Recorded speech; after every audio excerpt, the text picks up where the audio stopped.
Hello po mga kabayan, kamusta po kayo? Sana po nasa maayos po kayong kalagayan. Si Kamanong po inyong lingkod ay nagbabalik po muli at tayo po ay magsama-sama magkomentuhan dito po sa Tambayang Makabayan. Magumpisa na po tayo. Komentuhan po natin ang ating Vice President sa kanya pong pagpunta sa Zamboanga, doon po sa naging biktima po, doon po sa Ateneo de Zamboanga, yung pamamaril po ng kabataan. Siya po ay nakikiramay po doon po sa biktima. At panoorin po natin at komentuhan mga kababayan. Ito po ang pagdalaw ng ating Vice President at pakikiramay. Magumpisa na po tayo. Yan po ang ating Vice President mga kababayan. Siya po yan nakikiramay po sa naging biktima po. At nakakalungkot po. Sa murang edad mga kababayan ay nakaranas po ng madahas dahil po sa mga estudyante na talagang nakakaisip po na gumawa ng hindi maganda at gumagamit pa ng armas. Nakakalungkot. Kaya ang ating Vice President po ay taus-puso po nakikiramay sa pamilya po ng nabiktima.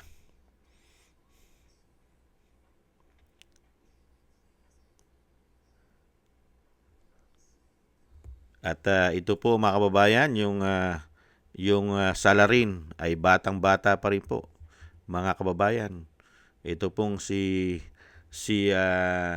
Randon, si Nail Jalani mga kababayan. Ito po yung estudyante namang namaril. Yan po mga kababayan, si Nail Jalani.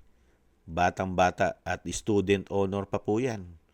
At nasa custom po yata yung magulang at yung baril po yata ng tatay ang ginamit po yata sa pamamaril. Mga kababayan, nakakalungkot. Ay nako. Hindi po natin nakita yan mga kababayan na ganyan po ang ating mga estudyante. Nung ang DepEd Secretary po ay ang ating Vice President. Hindi po ba? Nung ang Vice President po natin ay DepEd Secretary, wala pong ganyan na sunod-sunod na mga estudyante ay namamaril. Hindi po ba?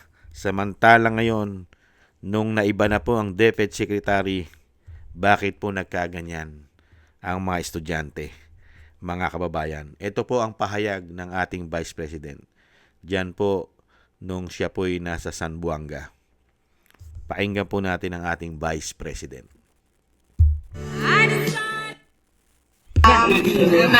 Nandito ako sa Zamboanga City at ako at yung buong Office of the Vice President ay nakikidamay doon sa pamilya na namatayan at nagpaabot ng simpatya doon sa mga estudyante na nasugatan at na-trauma dahil sa nangyari. At nandito din kami para magtanong sa iba't ibang paaralan paano makatulong ang Office of the Vice President sa pagiging handa nila sa mga iba't ibang posibleng mangyari sa loob ng eskwela, whether it's a natural or man-made disaster. Dahil yung Office of the Vice President, meron kami disaster operations center. At yung mga ganyan na mga pangyayari tulad ng pamamaril ay kinukonsidera namin isang trahedya, isang kalamidad, isang disaster. Madami tayong dapat gawin. Unang-una, meron tayo dapat psychosocial wellness program sa loob ng ating mga paaralan. Iba pa yung anti-bullying program sa loob din ng ating paaralan.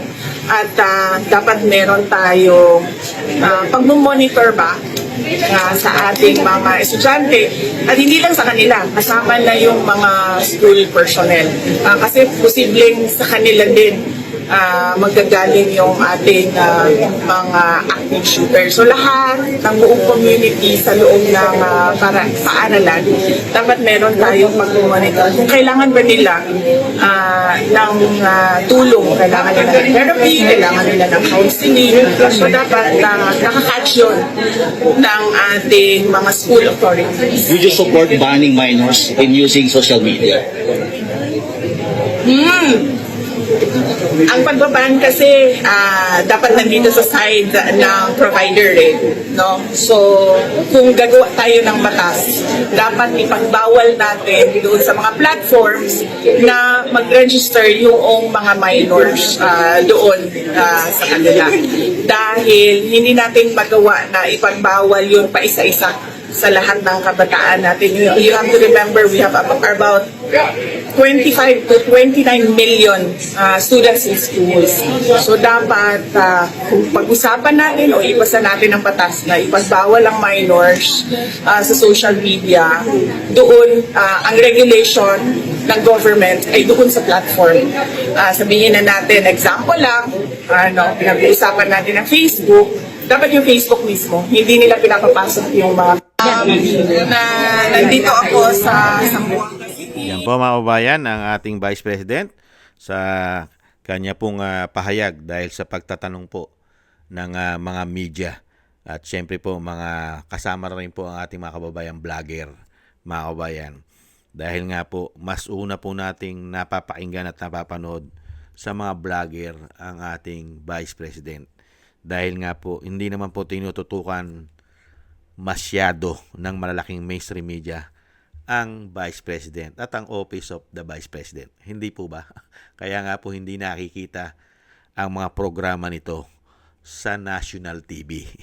Hindi po, bihirang-bihira.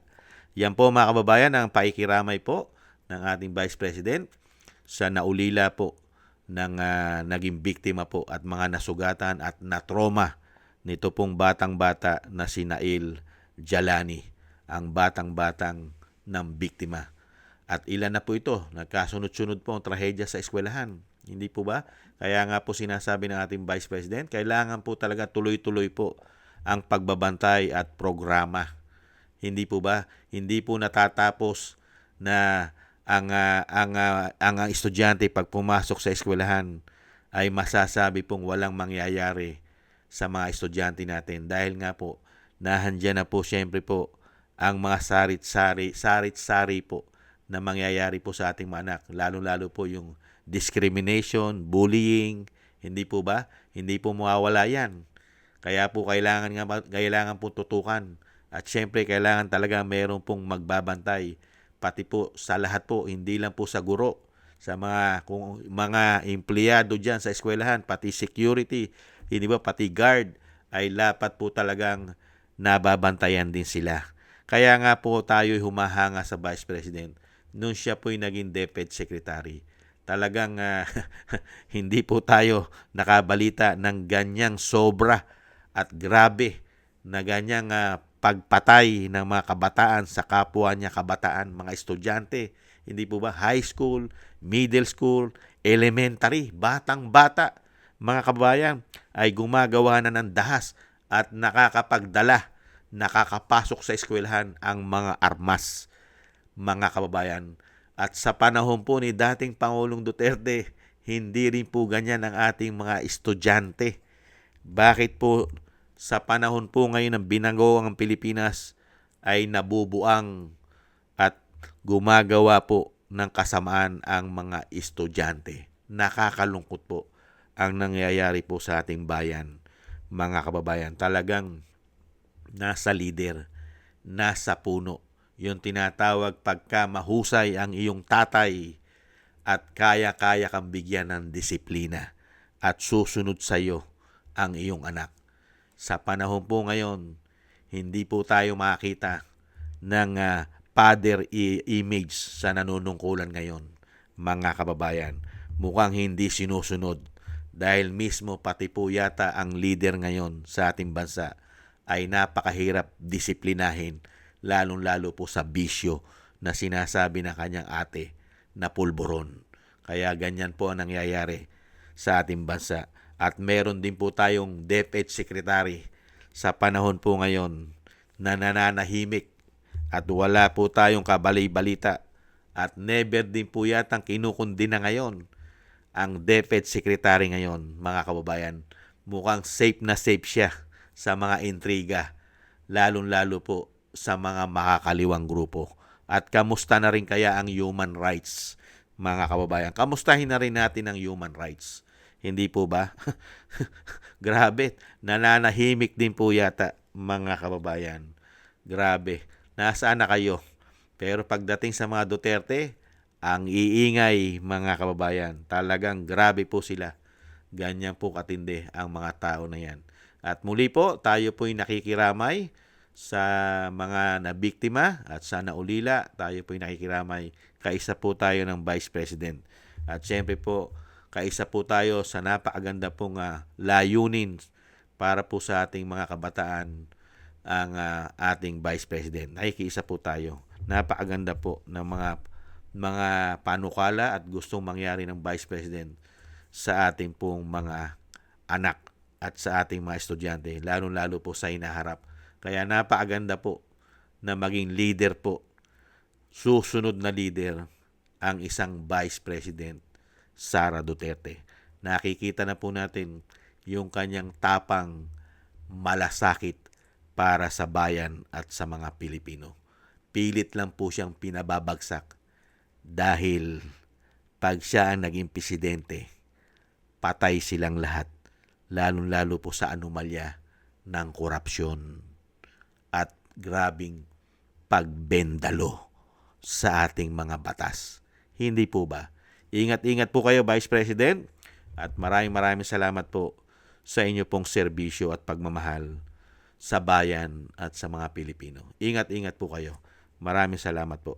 At nakikiramay po tayo sa mga naulila. At taos-puso po kami nakikiramay.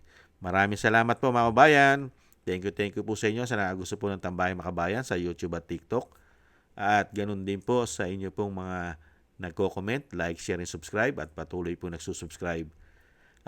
Shoutout po sa inyo lahat. At maraming salamat din po sa mga nagbibigay po ng tulong at biyaya. Shoutout po kay Eric Hershio from Canada, kay Jim Aris from United Arab Emirates, Baby Roman, Ate Isa from Cagayan Valley, ako si Pilam, Ani Jo, kay Gay at Shena, Mary Natividad Blinden from Netherlands, Tatay Nick from Toronto, Canada, Jesus Valdepena, Rolando Guerrero, Milayi, Felipe Shapno from Texas, USA, Ma'am LB Sermani from North Miami, Florida, USA, Mika Ligaspi, Frank Zamora from California, USA, Romulo de Vinagracia from Bacolod City. Maraming salamat po. Shoutout po sa inyo lahat. Ingat-ingat po kayo sa inyo pong mga paggawa. At tis-tis lang po tayo, mga kabayan, at samahan po natin ng maraming dasal at panalangin nang maingatan po tayo. At God bless po sa inyo lahat. Muli po, paalam, sa muli. Bye-bye.